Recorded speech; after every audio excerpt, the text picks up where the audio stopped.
सत साहिब सतगुरुदेव की जय। बंदी छोड़ कबीर साहिब जी की जय। बंदी छोड़ गरीबदास जी महाराज जी की जय। स्वामी राम देवानंद जी गुरु महाराज जी की जय हो।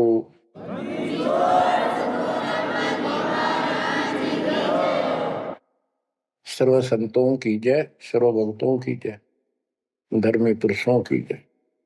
श्री काशी धाम की जय, श्री सुडानी धाम की जय, श्री क्रोथा धाम की जय, श्री बरवाड़ा धाम की जय। सत साहिब परमपिता परमात्मा कबीर जी की असीम रजा से, मेरे गुरुदेव जी के आशीर्वाद से आज विश्व के मानव को अपने निज घर का ज्ञान हुआ।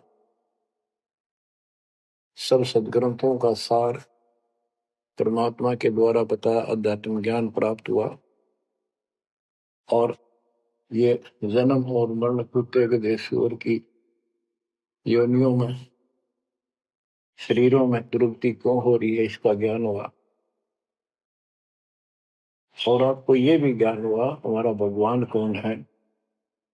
आपको ये भी जानकारी हुई कि यहां से छुटकारा होगा कैसे।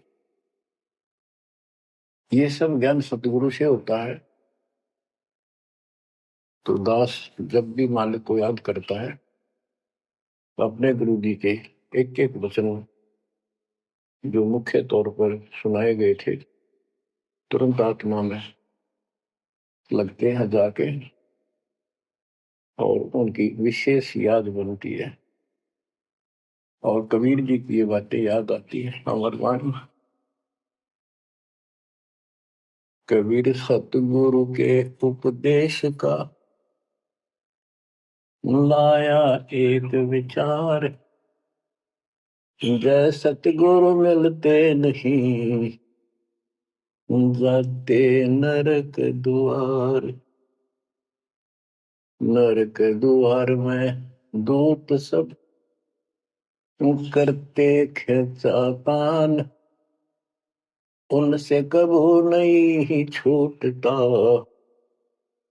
फिर फिरता चारों खाई। कबीर चार खनी में भरमता, कबहू न लगता पार। सौ फेरा सब मिट गया मेरे सतगुरु के उपकार।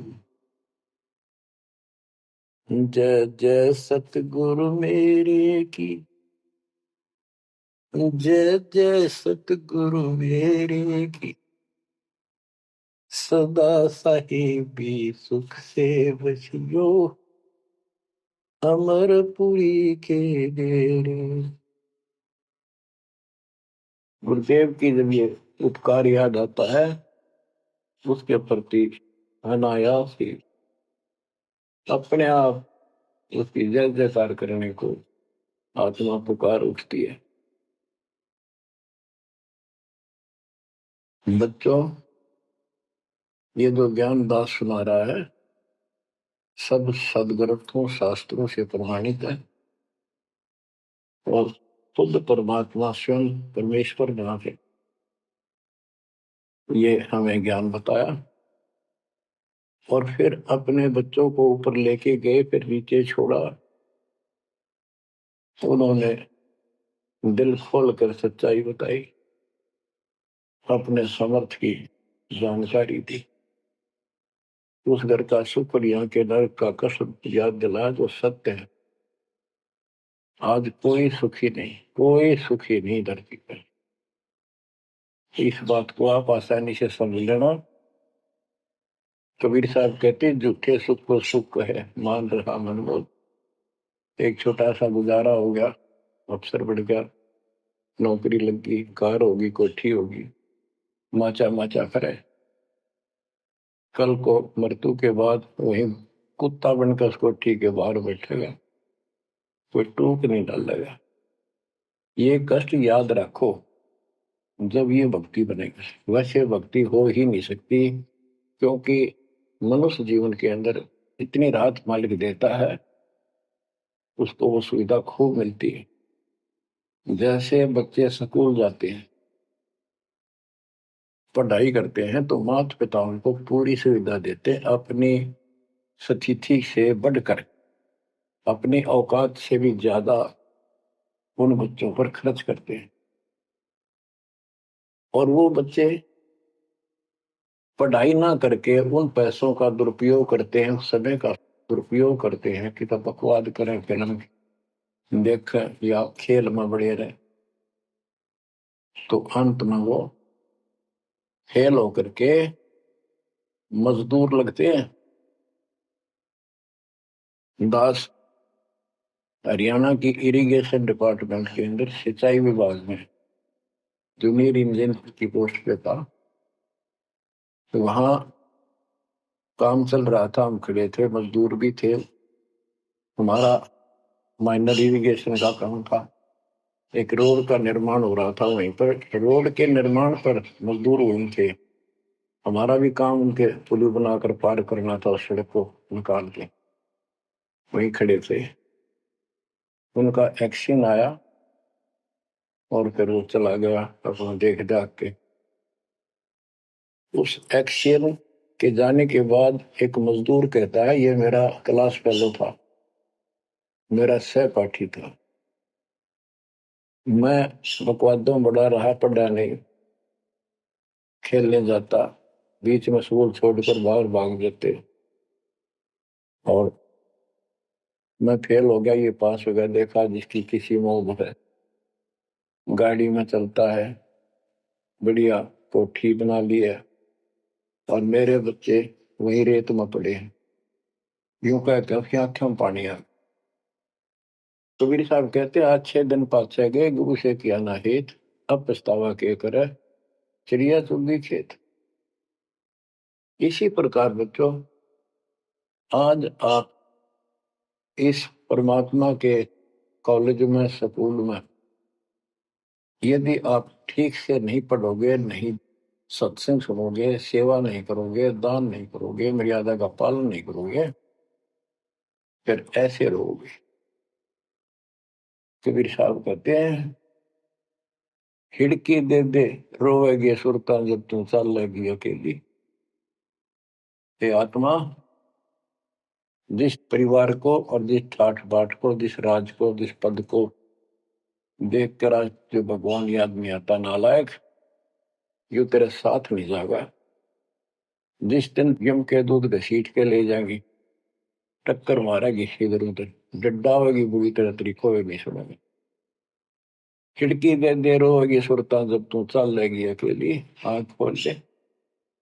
बच्चों, ये साफ बातें हैं, कति स्पष्ट है, 100% सत्य है, 200%, 1000% सत्य है, पर यह आत्मा क्यों ना मानती, यो मन ना मानने देता, तो यो मनाना पड़ेगा। अब इसका तरीका यही है, सत्संग सुनो, मनन किया करो, थोड़ी देर बैठ कर सोचा करो। यो नहीं बस सत्संग सुन रहे, बस बंद हुआ फटाफट बातें, वो करूंगा वो करूंगा, कर तो सारा लो, उसके अंदर भी परमात्मा मदद करेगा, तुम्हें लाभ मिलेगा ना, कति सिर पटक लियो, कोई राहत नहीं मिलेगी। अगर यूं सेठ बनते हो तो सारे बन जाते, सारे बाजे बाजे, फिर पल्ला कुछ भी कोई नहीं। बच्चों, आंख खोल लो बस। मैं तो आखिरी सांस तक ये बोलूंगा, क्योंकि मेरे अंदर तो ये फीड कर दिया मेरे दाता ने, मेरा कर्तव्य बना दिया। मैं अपने कर्तव्य पर उनको बोलूं नहीं। आगे आपकी किस्मत, आपके कर्म, आप कितना इसके ऊपर खरे उतरोगे, कितना इसको फॉलो करोगे।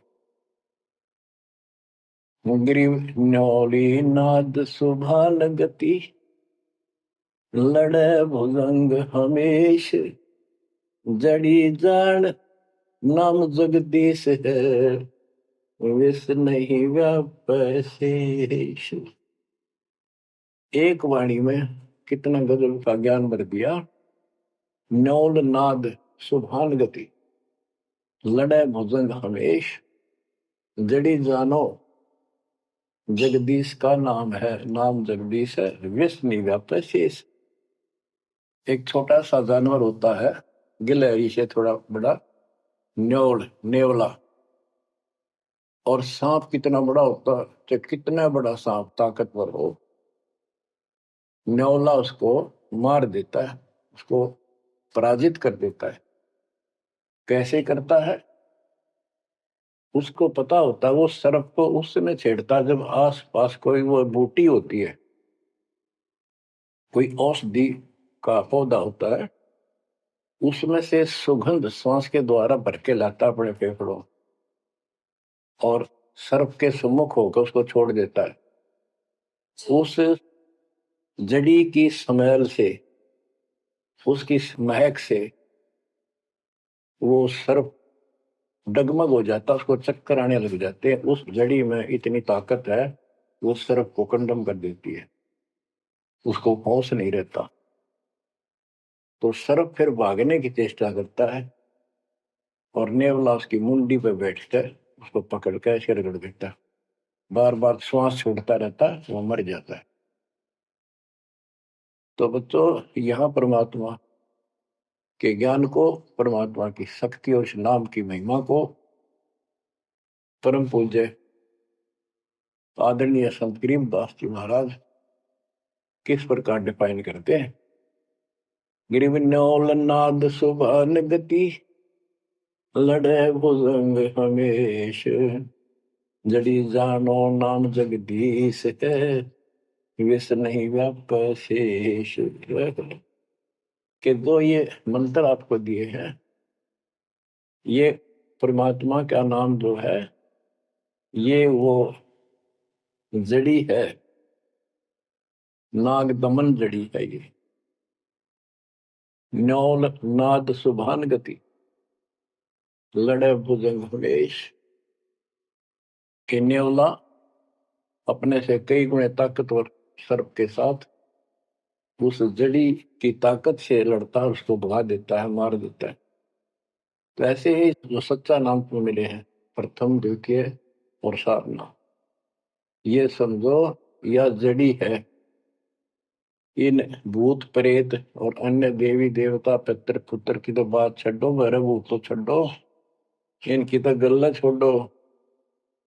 अगर काल भी आ जाए ना, विष्णु व्याप शेष, शेष नाग तो सब तो ताकतवर हजार पनुष के, कि इतना ताकतवर काल है। आप इस विधि से लिए हुए मंत्र को, जैसे जिसका नामकरण होगा उससे कोई असर नहीं होने का। मर्यादित भगत बेटा या बेटी, और कोई भी आपत्ति आती है, यम के दूत कोई कष्ट देना चाहते हैं, एक बार सिमरन करो इस सब नाम का। कहते विष नहीं व्याप से इस काल भी मुरझा जाएगा, केरी नाम कबीर है, विषम काल गजराज, दादू भजन प्रताप से सुनकर बाजेगा आज। तो बच्चों, इन बातों को ध्यान से याद रखो। आप इतने सुरक्षित हो गए हो, जैसे हाथी पर बैठा दिया जाए तो कुत्ता उसको कोई हानि नहीं कर सकता।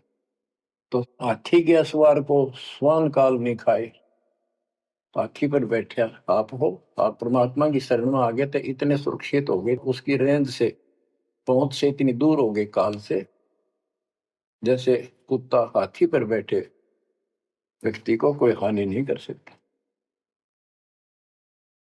उसके लिए आपने तन मन शीस ईस अपने पे, तन मन शीस ईस अपने पे, पलम चोट चढ़ावे जब कोई, राम भगत गति पावे हो।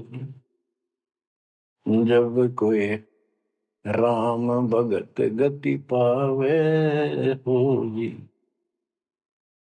लोक लाज मर्याद जगत की, तरण ज्यों तोड़ बगावे। अष्ट सिद्धि की अटक न माने, आगे कदम बढ़ावे। जब कोई राम भगत गति पावे तो जी, जब कोई राम भगत गति पावे तो। बच्चों, ये सारे फार्मूले लाने पड़ेंगे जब यह प्रॉब्लम सोल्व होगी, जन्म और मृत्यु।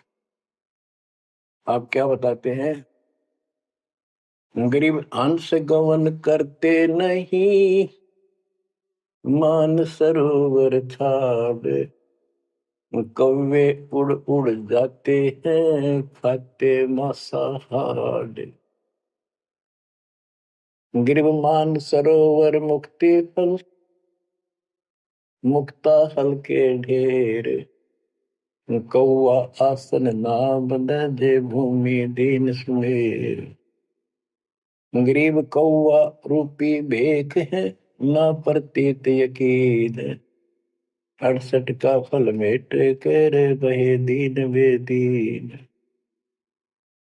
गरीब हंस दशा तो साध है, सरोवर है सत्संग, मुक्ता हलवाणी चुगे चढ़त नवेला रंग। और जब कितनी अच्छी व्याख्या की है संत गरीबदास जी ने, कमाल कर दिया। गरीब अंश गवन करते नहीं, मान सरोवर छाड़, कौवे उड़ उड़ जाते हैं, खाते मांसाहार। फिर बताया है, गरीब हंस दशा तो साधु है, सरोवर है सत्संग, मुक्ता हलवाणी चुगे चढ़त नवेला रंग। कि जैसे हंस गमन करते नहीं, मान सरोवर छोड़। हंस एक पक्षी होता, हंस उससे तुलना की है सटे हुए भगत, निर्विकार भगत, सच्चे भगत की। कि जैसे हंस एक पक्षी होता है, सरोवर के ऊपर, तालाब के ऊपर होता है जिसमें मोती होते हैं, और वहीं पर मुगला होता है, उसी जैसी सेम शक्ल होती है, उनकी पहचान नहीं कर सकते। उनकी पहचान इसी से होती है, जो मोती खाता है वो तो हंस, और मच्छी खाता है वो है बगुला। दोनों की सेम आकार शरीर का, ऐसे ही कलर सफेद होता है। और कौवे भी वही होते हैं, मांस मच्छी खाते हैं। हंस वो होता है जो भूखा मर जाएगा, पर मच्छी मांस मेंढकी नहीं खाएगा, मेंढक नहीं खाएगा। इसी प्रकार भगत वो होता है अपने धर्म कर्म पर रहेगा, बकवाद नहीं करेगा, चाहे कुछ भी हो। तो हंस गमन करते नहीं, मान सरोवर छाड़। सरोवर तो सत्संग है, इस सत्संग को सरोवर मानो, तालाब, टैंक, और भगत हंस है, ये इसको छोड़कर जाते थे, यानी परमात्मा की भक्ति त्यागते नहीं। और कौवे उड़ उड़ जाते हैं, जो कौवे जैसे विचारों के स्वभाव के व्यक्ति होते हैं, वो बकवाद करने बिना टेके नहीं। उनको कितनी सुविधा मिल जाए आश्रम में, वो अपने गंदे कर्म बिना टिक नहीं सकते, उनका स्वभाव इतना बिगड़ गया। तो यहाँ कहते हैं, गरीब हंस गवन करते नहीं, मान सरोवर छोड़े, कौवे उड़ उड़ जाते हैं, खाते मांसाहार। यानी बकवाद, विकारी लोग सत्संग नहीं टिकते, छोड़कर चले जाते सत्संग। और हंस दशा तो साधु है, भगत है सच्चे, और सरोवर है सत्संग, मुक्ता हल वाणी चुगे। ये अमृत वाणी रूपी मोती खाते हैं, फिर चलत नवेला रह गए। इस ज्ञान को सुनकर आत्मा में और कसक पैदा होती है, तड़प पैदा होती है भगवान की तरफ, और ज्यादा लगन लगती है। मुक्ता हल वाणी चुगे, ये मुक्त होने की मोती रूपी वाणी चुगते हैं, खाते हैं, सुनते हैं, आत्मा का आहार है। फिर चढ़त नवेला रंग, और अजब गजब आत्मा के अंदर इसका असर होता है, प्रभाव पड़ता है। फिर वो बताते हैं, गरीब कोट वर्ष करे, संगत साधों की, पत्थर का जल में क्या भीजे, चंदन बन में रंग लागे, एक बांस बिटन भी ना सीधे। गरीबदास जी कितना प्यारी व्याख्या करते हैं कि कोटि वर्ष कर संगत संतों की, सतगुरु की, पत्थर का जल में के भीजे। पत्थर को पानी में डाल दो कितने में, और 100 वर्ष के बाद निकाल लो, उसका कभी असर नहीं। उसको एक दूसरे के साथ बिठा दो, जब चिंगारी पाटेगी, जबकि पानी से तो सब नरम हो जाते हैं। इसी प्रकार बताया है कि जो निकम्मी आत्मा है, पत्थर हो चुके हैं काल के बकवाद कर करके, वो सत्संग में कितने दिन रहोगे, कभी असर नहीं हो, उन बकवाद करनी ही करनी। गरीब कोट वर्ष करो संगत साधुओं की, पत्थर का जल में क्या बीजे, और चंदन बन में रंग ला दे, एक बांस बिटम भी ना सीधे। चंदन का एक पेड़ होता है, उसमें से समय निकलती है बहुत सुंदर, गुड समय। और आसपास के जितने पेड़ उसके पास होते हैं, उनमें भी उसकी स्मेल से, उनमें भी स्मेल आनी शुरू हो जाती है। अगर उसको काट दिया जाता है दूसरे वृक्ष को, उसकी लकड़ी कहीं ले जाते हैं बाहर, तो उसमें स्मेल आती है, लोग चंदन समझते हैं। और कुछ नकली व्यापारी उनको चंदन के रूप में बेचते भी हैं। कहने का भाव ये है कि सतगुरु के पास रहने से, सत्संग सुनने से अच्छी आत्माओं का तो असर पक्का होगा। लेकिन बांस बिटम भी ना सीजे। बांस का जो होता है पेड़, एक जैसा बांस देखा आपने, ये पेड़ होता है इसका, लंबे लंबे होते हैं, इस पे चंदन का कोई असर नहीं होता। तो जो बांस जैसे कट्टर इंसान है, जिनकी आत्मा गिर चुकी है, मर चुकी है, उन पर इनका असर नहीं होता। वो ऐसे लोग हैं, संगत माई कुसंगत उपजे, जैसे अपन में बांस, आपा किसके आग लगा हुआ कर बनखंड का विनाश। आप क्या बताते हैं, जो सत्संग में आकर भी बकवादी है और उनका असर नहीं हो रहा, वही कर्म बकवादों वाले करते हैं, नाम तोड़ रहे हैं, सार नाम लेकर भी बकवाद करते।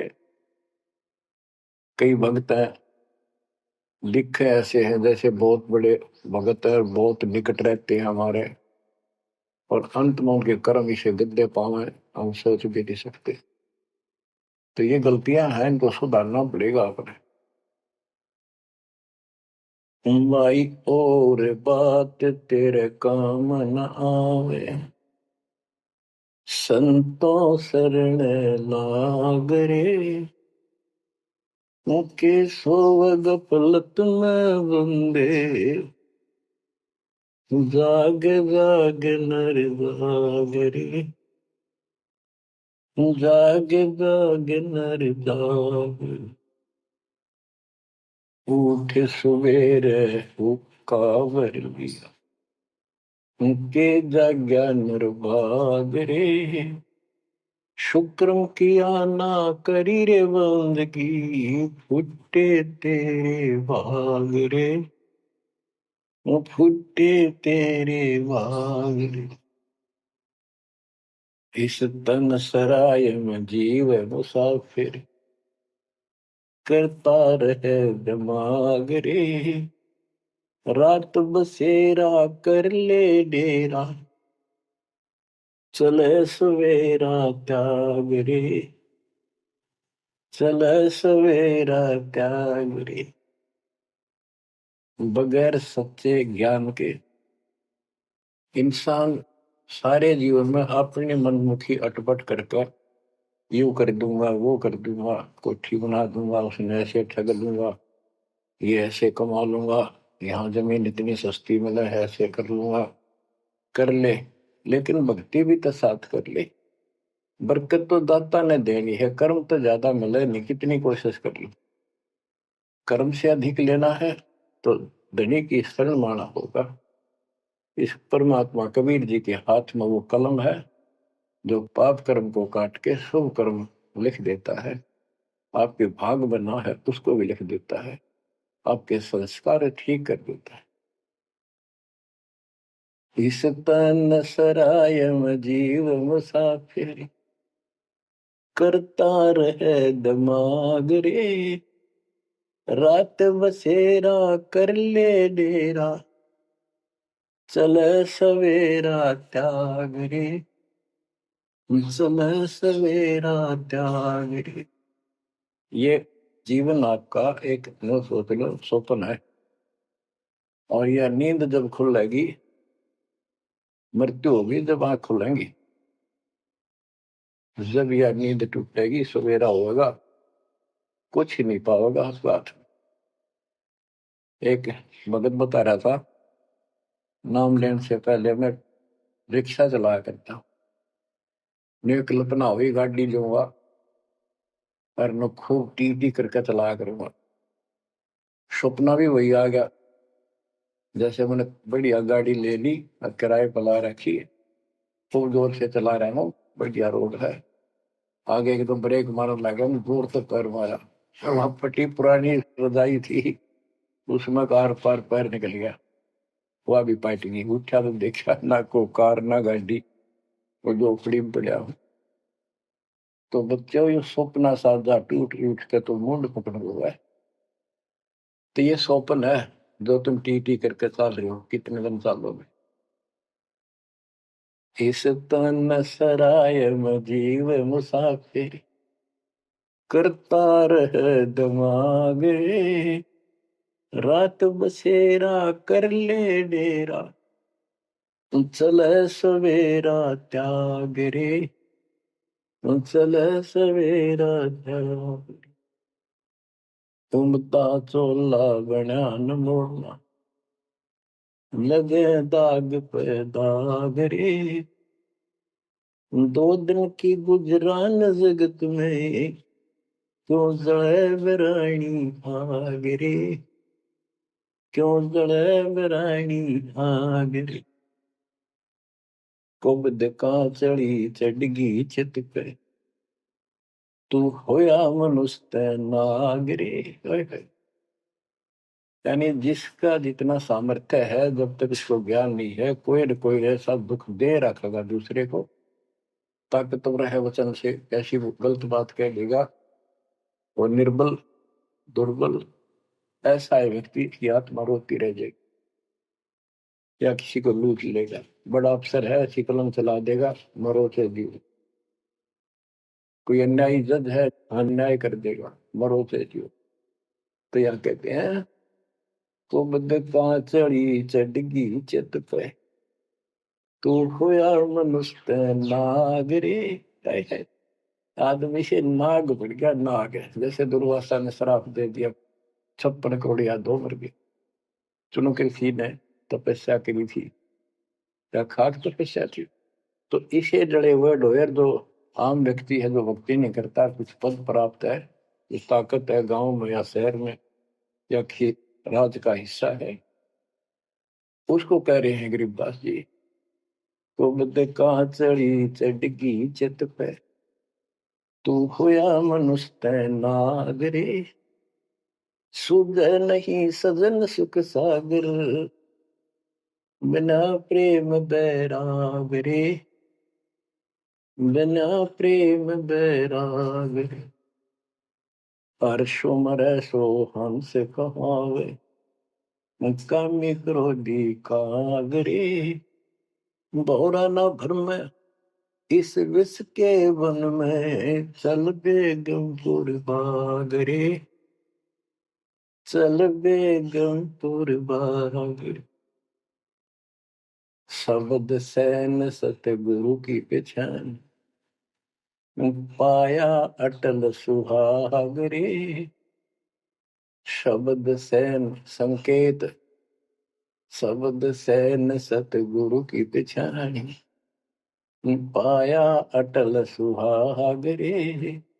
नतानंद महबूब गुमानी, प्रगट पूर्ण भाग रे, प्रगट पूर्ण भाग रे। हर्ष उम्र सो हंस कहावे, मर्यादा में रह के जो भक्ति करता है वो हंस कहलाता है। और कामी क्रोधी कागरे, मोरा न भर में इस विष के गुण। हे आत्मा, जो तू ये नकली सुख लेता फिरता है मतवादों के, कितने शराब पी ली, कितने सुल्फा पी लिया, कितने कोठी के लालच में, कार के लालच में दुनिया में लूट रहा है, बकवास कर रहा है। कि हर सुमर सो हंस को हावे, कामी क्रोधी कागरे, भंवरा ना भर में इस विष के बन में, जहर का बन है, तेरे जीवन को नष्ट कर देंगे ये नकली सुख। फिर बताया कि शब्द सैन सतगुरु की पहचानी, अपने गुरुदेव का संकेत समझा सैन इशारा। और इशारा समझना चाहिए भक्तों को, तो क्या हाल होगा, मरने के बाद दुर्गति हो जाएगी, 2 दिन का जीवन है, खा के ये इस माचे में आचे करो, ये है सैन। और हमने तो खोल के बता दी, समझदार को तो संकेत पर्याप्त होता है। शब्द सैन सतगुरु की पहचानी, पाया अटल सुहाग रे। ये है तो कबीर साहब का शब्द, फिर भी चलो जैसा भी है। न तो आनंद महबूब गुवानी प्रगटे पूर्ण भाग रे। अब सतगुरु से बात शुरू हुई थी, ये नित्यानंद जी भी कहते हैं कि मेरा महबूब सतगुरु गुमानी दास, मेरे कोई अच्छे भाग थे जो मुझे इनका मिलन हुआ। नित्यानंद महबूब गुमानी प्रगटे पूर्ण भाग रे। तो बच्चों, आप इन बातों पे ज्यादा ध्यान दिया करो जो सत्संग के अंदर बताई जाती है। जो सत्संग जो है, ये एक टीचिंग है, टीचिंग। और बच्चे इस पढ़ाई को ध्यान से सुनते हैं, इस पर अमल करते हैं, इसका अनुसरण करते हैं जो टीचर बताता है, क्योंकि टीचर सिलेबस से बताता है,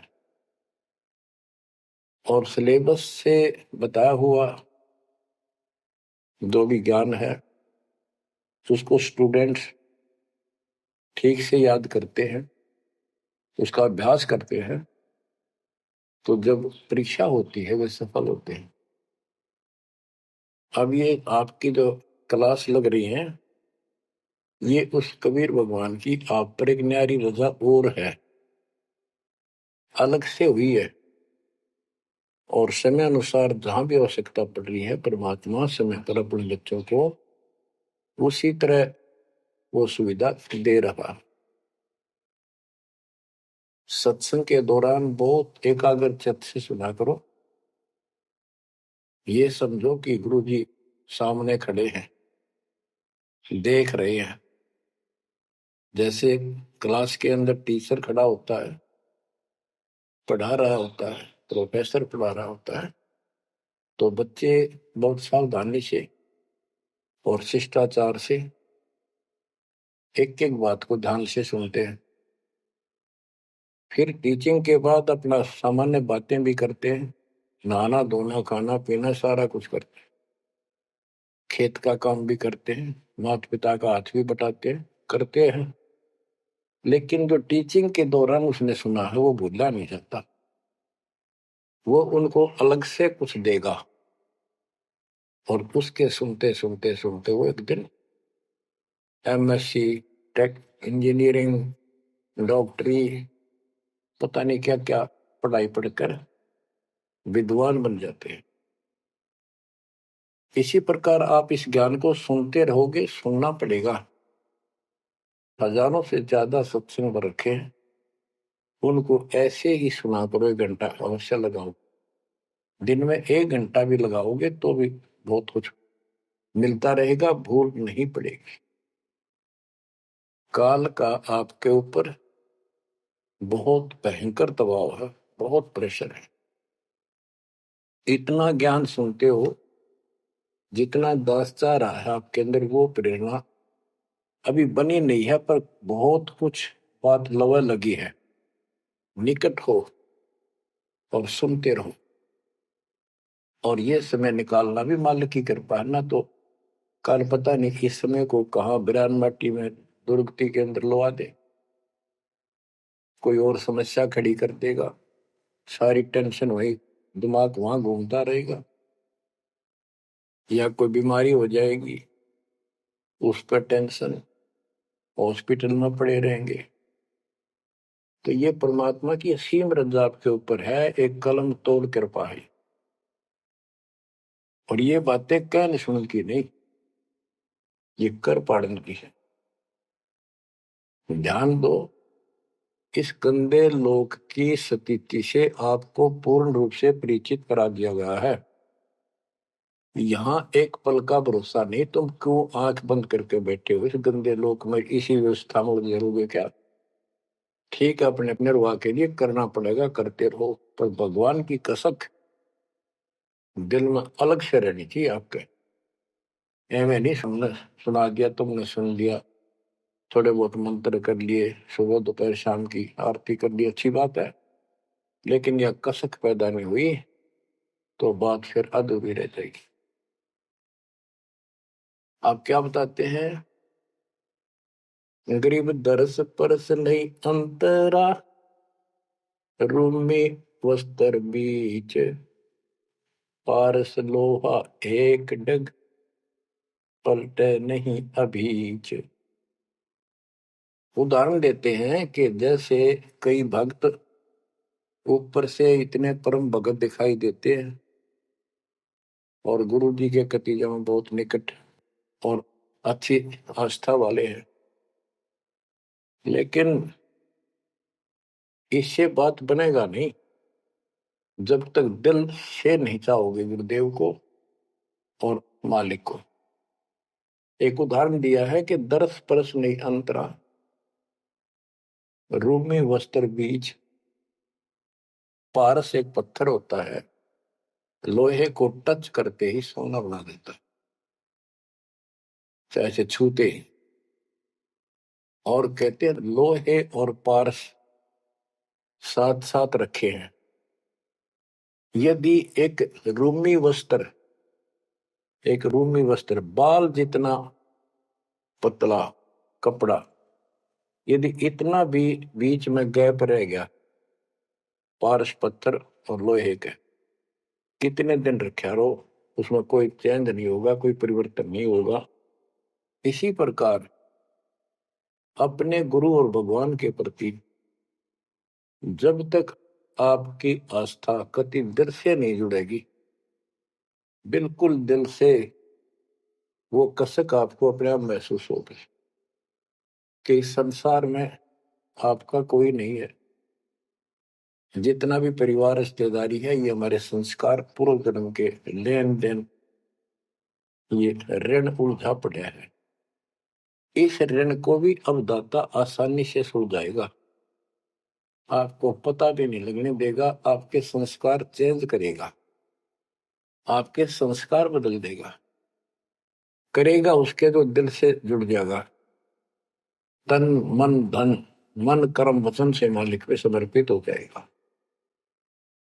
आपको प्रमाण देता हूं, जैसे बेटा है बेटी है, ये हमारे कुछ पिछले संस्कार कोई ऋण है। जैसे आजकल बेटी का विवाह करना पड़ता है, कितना खर्च होता है। आपको बताता हूँ, एक व्यक्ति कह रहा था, मैं बोला मेरा 3 कन्या होगी और हमारे यहाँ तो बहुत खर्च करते हैं, ब्याह पता खर्च करें करें 10-20 लाख तो कम से कम है, और फिर लड़की के बालक हुए तो अपने घर बुलाते हैं, माँ के घर, और उसके ऊपर फिर कम से कम 10 लाख रुपए यो खर्चा और होता, यो एक ब्याह और होता हमारे यहाँ। ये ऐसी परंपराएं हमने आप सिर पर रखी है। और भी दूसरे समाजों में देख लो, बहुत खर्चे होते हैं, और लड़की को हमने अपने आप बोझ बना रखा है। बच्चों, अब परमात्मा ने कैसी कृपा की है, दास ने मालिक का आदेश और गुण अवगुण सारे क्लियर कर दिए कि अभी ऐसा करने से ऐसा हानि, ये करने से ऐसे लाभ। अब जैसे उदाहरण दिया आपको बच्चों का विवाह करने के लिए, श्री देवी पुराण के अंदर लिखा है कि देवी ने अपने तीनों पुत्रों की शादी ऐसे सिंपल वे से की, वचन से। 3 पुत्री उत्पन्न की, 3 वो पुत्र पहले हो रहे थे, वो वचन से पैदा की, वो अपने संसारिक क्रिया से पैदा किए थे। और तीनों को बुला बुला के कह दिया, ले बेटा यह तेरी पत्नी, ये तो उसका पति, जाओ अपना घर बसाओ।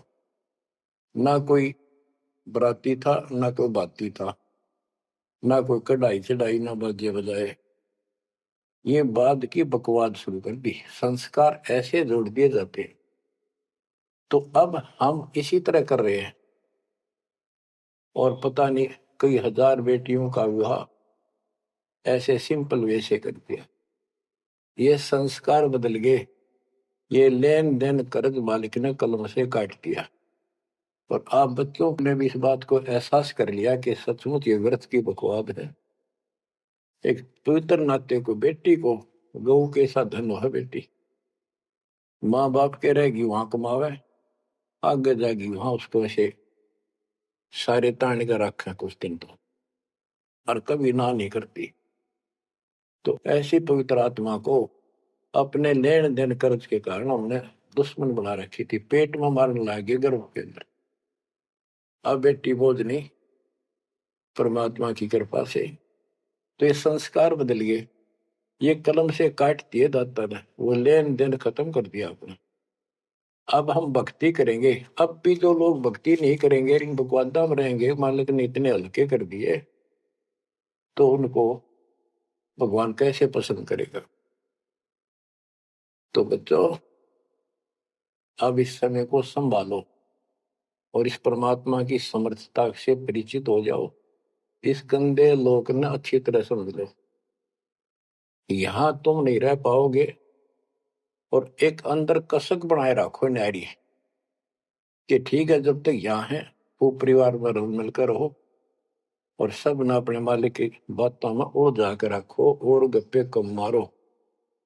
और गप्पे मारने की बकवाद पे मतलब की है, अपना जब टाइम लगा मालिक की चर्चा शुरू करते, कोई कथा देख ले, कोई वैसे भाई बहन की चर्चा करो, देखो उनका इतना दुख था, मालिक की दया से इतना सुख होगा। इससे ये मन का लगाम डली रहेगी। यदि तुम सत्संग सुनने के बाद फिर बाद में वही अपने गृहस्थी उधर की बेत की बातें करती हो, फोन पर बैठ कर करते रहते हो, फलाने से मर ले, दकले से कर ले, तो इनसे मालिक राजी नहीं होगा, आपको फिर कष्ट शुरू हो जाएगा। गरीब स्वर्णादन देह दिल, तन मन नहीं मुकाम, कौन महल हंसा गए, कहाँ लिया विश्राम। गरीब चार मुक्ति बैकुंठ बट, सपतपुरी सैलान, आगे धाम कबीर का, हंस न पावे जान। अब क्या बताते हैं कि ये जैसे चार मुक्ति, बैकुंठ, शपथपुरी, ब्रह्मलोक, काल का 21 ब्रह्मांड का क्षेत्र लोक, अक्षर पुरुष का सातसंग ब्रह्मांड का लोक, इन सब से परे कबीर भगवान का स्थान है। गिरिव चार मुक्ति बैकुंठ बट, सप्तपुरी शैलान, आगे धाम कबीर का, हंस ना पावे जान। के वहां सामान्य साधना से या काल तक की भक्ति से वहां नहीं पहुंचा जा सकता है। तो उसके लिए क्या बताते हैं, इस परम पिता परमात्मा की शरण माना होगा, कबीर साहब की शरण। ग्रीव काया काशी मन मगहर, दोहों के मद कबीर, काशी तज मगहर गया, पाया नहीं शरीर। ग्रीव काया काशी मन मगहर, अर्श कुर्स बीच मुकाम, जहां दुलहदी घर किया, आदि अंत विश्राम। बच्चों, परमात्मा कहते हैं कि वो दुल्हा सतलोक में निवास करता है, और वहां जाने के लिए आपको पूर्ण गुरु की आवश्यकता पड़ती है, और अपने मन का दोष दूर करना होगा।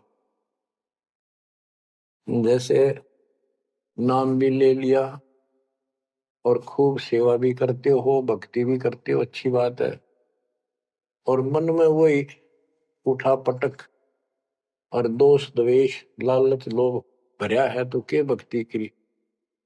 एक समय की बात है, गोपीचंद तथा भर्तरी, ये दोनों राजा थे, और राजाओं के पास कोई कमी नहीं होती धन की, सारा सुख होता है, पैसे हीरे मोती लाल, परमात्मा पाने के लिए उस सारे सुख को छोड़ के और गोरखनाथ जी के शिष्य बन गए। कति त्यागी बैरागी हो गए, तन पर एक लंगोट रखे, हाथ में करमंडल, जैसा उनका वेशभूषा होती है वो रखते। एक दिन गोपी चंद और बर्तरी जा रहे थे रात्रि में, चांद की रोशनी अच्छी थी।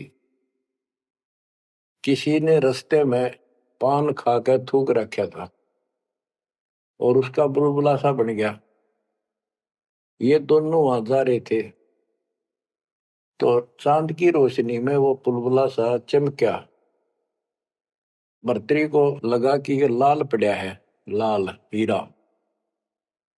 उसने एकदम उस पर हाथ मारा ठाण खातर, उसका हाथ धस गया थूक में। सर गोपी चंद हासे।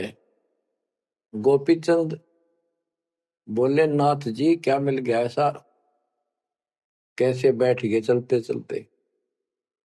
बोला रहा तारा गजब हुई हो, लक्ष्य थूक रखा था, मैंने सोचा लाल है। गोपी चंद बहुत हंसा, बोले जी लाल छुट्टे नहीं अभी तक। बोला भाई ये मन बड़ा निकम्मा है, मैंने सोची अब ठा लिया डपड़ा पड़ा के काम होगा कि तो भंडारे कराएंगे, खर्च कर देंगे। तो बोले ठीक है। तो गरीबदास जी कहते हैं, एक उदाहरण और देते हैं गरीबदास जी। गरीब बेरा साटे बेचिया, बैरागर सुल्तान, मालिन को जाना नहीं, बेबुद्धि खेचा तान। गरीब शेर बेर पलड़े चढ़े, एक पड़ा भो माही, मालिन और सुल्तान को हिलकारे ले जाही। 2.5 लाख की पावड़ी, एक पैसे का बेर, देख अदब सुल्तान को कैसी डारी मेर। तो कहते 2.5 लाख के जूती थी जिसमें लाल और हीरे पन्ने जुड़े हुए थे, और 1 पैसे का बेर। यानी मालन ने कहा कि बेर जो है 2.5 आने का शेर दूंगी, 2 आने के शेर। भूख लाग रही थी सुल्तान को जब घर छोड़ कर चला, और सब त्याग दिए थे, कंबल लपेट रखी थी साल सा शरीर पर, और जूती पहन रहा था वो कीमती। भूखा मरे था तो उसने कहा मैंने बेर दे दे, या दोनों जूती रख ले, ये 2.5 लाख कीमत है। वो 2 आने के बेर, एक शेर तुलवा लिया और जूती धर दी। तोलते समय एक बेर पालड़े से नीचे गिर गया तराजू से। सुल्तान ने ठाया फटदेश, और मालन ने उसके ऊपर हाथ रख लिया कि मेरा है। सुल्तान का मेरा। परमात्मा कहते हैं यू देखा अदम सुल्तान ने कैसे छोड़ी मेरे, यानी के लालच छोड़ा। अरे लालच तो नौका नो दिन बैठा तू तो अंदर मन में वो बकवास बता। ये नहीं विचार किया 2.5 लाख की पावड़ी जुत्ती डाल दी, एक पीछे के बेर को ऊपर क्यों बकवाद कर रहे हैं। तो ये सारी दोष अपन निकालना पड़ेगा, इतनी ऊंचा उठाना पड़ेगा अपनी बुद्धि को। संसारिक लोगों की तो वृत्ति ऐसी होती है, पर सब कुछ त्याग के तो परमात्मा कहते हैं उसका एक लगा थप्पड़ असली रूप में आ गए। बोला भले आदमी के राज त्याग गया तने, तो राज अंदर ही लिए कर रहा है। अपनी भूल का एहसास हुआ, महाराज बहुत नीच सही मन, देख कितनी बकवास भरी है, बहुत बड़ी गलती होगी, दया करो। तो बच्चों इस प्रकार आपने भी थोड़ा सा ऊंचा उठना पड़ेगा। परमात्मा के लिए छोटी मोटी बातों पर अड़ंगा नहीं अड़ाना चाहिए। संसारी लोगों की रीति किसी हो, पर अपनी धर्म नीति को आगे रखे, उसके कारण आप ऊपर उठ जाओगे। गरीब 9 लाख नानक नाद में, 10 लाख गोरख तीरे, लाख दत्त संगी सदा, चरणों चरत कबीर। गरीब 9 लख नानक नाद में, 10 लख गोरख पास। अनंत संत पद में मेले, कोटि तेरे रविदास। गरीब रामानंद से लक्ष गुरु, त्यारे शिष के भाई। चेलों की गिनती नहीं, पद में रहे समाये। गरीब खोजी खालक को मेले, ज्ञानी के उपदेश। सतगुरु पीर कबीर हैं, सबका हो उपदेश। गरीब दुर्वासा और गरुड़ से, कीना ज्ञान समोद। अरब रामायण मुख कही, वाल्मीक को शोध। परमात्मा जो भी भक्ति पर लगे हुए हैं, उन अपने बच्चों को सबको मिलता है। दुर्वासा से मिले, गरुड़ से मिले, काकभूषण से मिले, शिव जी से मिले, विष्णु जी से मिले, ब्रह्मा जी से मिले, सबको मिलते हैं। देवी जी से मिले, ये नहीं छोड़ते किसी। हमारी बुद्धि काल में कति घुमा रखी है, ये बात हमारा समझ में आइए को नहीं। अब क्या बताते हैं कि वाल्मीकि के रूप में पांडवों की अश्वमेघ यज्ञ में परमात्मा ने कैसा कमाल किया। गरीब फिर पांडवों की यज्ञ में, शंख पचायन टेर। 12 कोटि पंडित जहां, पड़ी सबन की मेर। गरीब फिर पांडवों की यज्ञ में, शंख पंचायन टेर। 12 कोटि पंडित जहां, पड़ी सबन की मेर। यानी सबकी मरोड़ निकल गई जब पांडवों के अश्वमेघ यज्ञ में परमात्मा ने सुपत रूप में, वाल्मीकि रूप में जाकर शंख बजाया। उसमें 12 करोड़ पंडित बैठे थे। गरीब 33 कोटि यज्ञ में आए, 88 सारे। 12 कोटि वेद के वक्ता, सुपच का शंख बजारे। होए होए। कहते पांडवों की यज्ञ में 33 करोड़ देवता, 88,000 ऋषि और 12 करोड़ वेद के कंठ से याद करने वाले, डेली पढ़ने वाले पंडित। वह उनसे वो काम सिद्ध नहीं हुआ। और सुपथ उस हरिजन शूद्र वाल्मीकि से वो शंख बजा। यानी ये बताते हैं मनुष्य जीवन प्राप्त करके जाति से कोई लिंक नहीं मालिक का, ना किसी मजहब धर्म से। वो परमात्मा की भक्ति सच्ची हो, उससे सब कुछ प्राप्त होता है। गरीब फिर पंडों की यज्ञ में, शंख पंचायन टेर। 12 कोटि पंडित जहां, पड़ी सबन की मेर। गरीब करी कृष्ण भगवान को, शरणामृत से प्रीत। शंख पंचायन जब बजा, लिया द्रौपदी सीत। कहते हैं उस वाल्मीकि के चरण धोके श्री कृष्ण जी ने पिया और द्रौपदी ने पिया, जब जाकर शंख बजा। गरीब 12 कोटि पंडित जहां, और ब्रह्मा विष्णु महेश। शरण लिए जगदीश को, जिसको रटता शेष। गरीबदास जी कह रहे हैं कि 12 करोड़ पंडित थे वहां पर, ब्रह्मा विष्णु महेश। और कृष्ण जी ने उस वाल्मीकि के चरण छुए, शरणामृत पिया। शेष नाग भी जिसकी पूजा करता है, इनका सबका चौंध लाग रही है। शेष नाग भी श्री कृष्ण को भगवान मान रहा है, विष्णु जी को। और अब आपको पता भगवान है कौन। तो जैसे भी जिसको तुम संपूर्ण शक्तिमान बैठे हो, उससे भी काम ना बढ़े। हर एक बाल में एक छोटी जाति वाले से, और वो शंख बज गया, अनमोल काम हुआ। अब बच्चों ये विचार करो कि जिनको हम भगवान मानते थे, ये सारा फेल हो गए परमात्मा कबीर जी के सामने। कहते हैं गरीब 12 कोटि पंडित जहां, और ब्रह्मा विष्णु महेश। शरण दिए जगदीश ने, जिसको रटता शेष। गरीब बाल्मीकि के बाल सम नाही तीनों लोक, सुर नर मुनिजन कृष्ण समेत पंडो पाई पोख।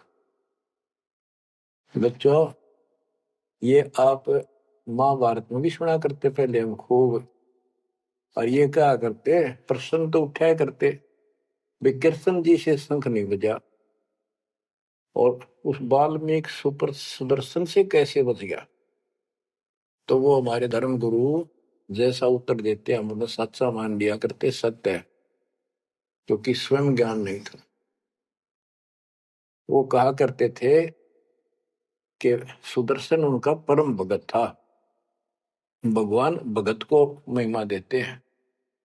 ये तो ये बात दिमाग में, 33 करोड़ देवता, 88,000 ऋषि, ब्राह्मण 12 करोड़, क्या उनमें उसका कोई भगत नहीं था। श्री कृष्ण ने खा ली रोटी, शिव जी ने खा ली, ब्रह्मा जी ने भोजन पा लिया। ये तो ई वहां बात समझ में, यह कहानी के थी। तो ये तत्व ज्ञान था, ये उड़ जा रखा था। नौ मन सूत, कबीर साहब कहते, नौ मन सूत उड़ जिया, ऋषि रहे जखमार, सतगुरु ऐसा सब जाते, उड़ जे ना दूजी बार। अब ये नौ मन सूत सुलझ गया, अब इस कलयुग मत उड़जेगा नहीं। बच्चों, अजब गजब कर दिया दाता ने आपके ऊपर कलम तोड़ दी, ऐसा निर्णायक दातन ज्ञान आपको प्राप्त करा दिया। देखो, आप शिक्षा ग्रहण करते हो, अच्छी बात है, इंजीनियरिंग कर ली, डॉक्टर बन गए, IAS IPS बन गए, या कोई और टीचर लाइन में चले गए। ये तो सिर्फ एक रोजी रोटी का काम है बस, इससे और कोई ज्यादा लाभ नहीं होने का। और ये रोजी रोटी भी सब ना मिलती, पढ़े तो पता नहीं कितने शिक्षा ग्रहण करते हैं बच्चे। यह शिक्षा आपको इसलिए दिलवाई है परमात्मा ने कि आप कल्याण करा लो। नहीं तो गरीबदास जी ने बताया, कोट जन्म तन भरमत हो गए, कुछ नहीं हाथ लगा रे, कुकर शुकर कर बोरे कौआ हंस बुआरे। कोटि जन्म तू राजा की, ना मिटी न मन की आशा, भिक्षुक होकर दर दर घूमा, मिला ना निर्गुण रासा। इंद्र कुबेर ईश की पदवी ब्रह्मा घुमराया, विष्णुनाथ के पुर को जाकर तो फिर उठा। अब ठीक है, तुम ईसन फाइनल माल बैठे, बहुत अच्छा पढ़ गया बेटा बेटी, बहुत बढ़िया नौकरी लगी, वाह वाह वाह। के इंद्र कुबेर ईश की पदवी ब्रह्मा वर्ण घुमराए, विश्वनाथ के पुर को जाकर फिर भी वापस आए। गरीब 3 लोक का राज, जय जीव को कोई दे, लाख बधाई क्या करे जो नहीं नाम तेरे। एक छोटी सी पोस्ट या पद या मंत्री, मुख्यमंत्री, प्रधानमंत्री बन गया, छड़ दे इन गल्ला कुछ ना दे रहा इन बातों में। एक कौड़ी का जीव नहीं जिसके पास सच्ची भक्ति नहीं। आपके ऊपर जो मालिक ने कृपा करती, पुण्यात्मा हो, आप सामान्य आत्मा नहीं हो। दास को 27 साल हो गए यही आवाज, यही परमात्मा की महिमा गुणगान करते करते। परमात्मा का कुत्ता हूं मैं, उसका निर्देश है, आदेश है, इसलिए आप धनियों को जगा रहा हूं, भौंक रहा हूं। और कुत्ता जब भौंकता है तो मालिक ने समझ लेना चाहिए कोई आपत्ति है, उठ के जागना चाहिए, इधर उधर देखना चाहिए, अपना धन संभालना चाहिए। आंखें खोल लो, कुर्बान हो जाओ। ये बार बार दास जो कह रहा है, कोई मूर्ख नहीं, मैंने कोई स्वार्थ नहीं आपसे, लेकिन आपका भविष्य, आपकी दुर्गति खड़ी दिखाई देती दास को। आपकी ऐसी ब्रह्माटी असंग बार होली, कुत्ते गधे सुअर बनकर धक्के खाए आपने, अब भी डर नहीं लगता। अब तो ये नशा उतर जाना चाहिए आप लोगों का। क्या ये मैं भी बोलने जाऊं तुम सुने जाओ, या भेड़ वाले बीन मत बनाइयो इसने। इसका कुर्बान हो, जकड़े जाओ, मालिक के साथ लिपट जाओ, कुर्बान हो जाओ। ये कहने सुन की बात नहीं, ये कर पड़। क्या गरीबदास जी मूर्ख थे इतना मोटा ग्रंथ लिखा? क्या भगवान को लालच था आपसे जो 120 वर्ष तक हमारे बीच में इस गंदे लोक में कष्ट उठाया, आप उसके बच्चे हो, आप उसकी आत्मा हो, वो हमारा बाप है, वही माँ है, वो सब कुछ है, वो भाई है, वही बहन है। तुम्हें माता च पिता तुम्हें, तुम्हें बंधु च सखा तुम्हें विद्या च द्रविणम, विद्या और धन दाता तू ही है। तोमेव मम सर्वम देव देव, हे देवों के देव, हे मालिकों के मालिक, मेरे तो आप ही सब कुछ हो। ये भाव हो बेटा बच्चों तुम्हारा। ये वो पिता है, ये बाप भी यही है, माँ भी हमारा यही है, ये हमारा भाई भी यही है, सच्चा साथी सखा फ्रेंड भी यही है। अगर विचार करोगे तो जिनके ऊपर मुंह धोए बैठे हो, जिनके ऊपर तुम सारा मान रहे हो, चाहे आपका प्रधानमंत्री मित्र है, प्रधानमंत्री मर जाता है कि सारा था उसका, खुद मौत होगी कि रक्षा करी उस प्रधानमंत्री ने। और ये परमात्मा यहाँ भी साथी, संसार छोड़ के जाओगे बच्चों तो भी साथी। ऐसे साथी को बोल के आंख बंद करके बैठे हो, खोल लो नाक में, खोल लो बच्चों, मर बैठो इस मालिक को पाने के लिए। परमात्मा आपको सद्बुद्धि दे, आपके गंदे लोक की याद सदा बनी रहे, आपका भविष्य नरक बनने से बचे, आपको मोक्ष दे दाता सत साई।